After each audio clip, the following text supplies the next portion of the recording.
Hello guys, welcome to my channel. Today we are going to see how to share your screen on Google Meet. I show you guys how to do that.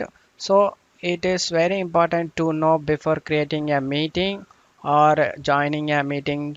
Suddenly you want to share your presentation or your boss or your college ask you to share your screen and you don't know how to share your screen on Google Meet.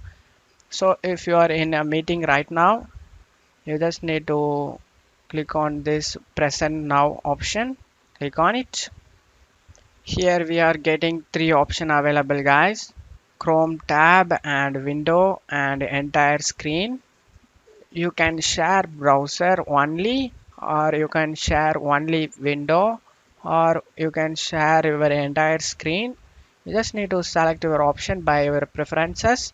I'm gonna select entire screen, and after selecting it you just need to select the share option over here and it will be started sharing your screen guys. So after starting, if you want to close, you will be see the option available in the options guys. There end the screen sharing, and after clicking on it and it will be ended the screen guys. That's all you have to do it guys. That's it for today's video guys. Give me a like and subscribe. Thank you.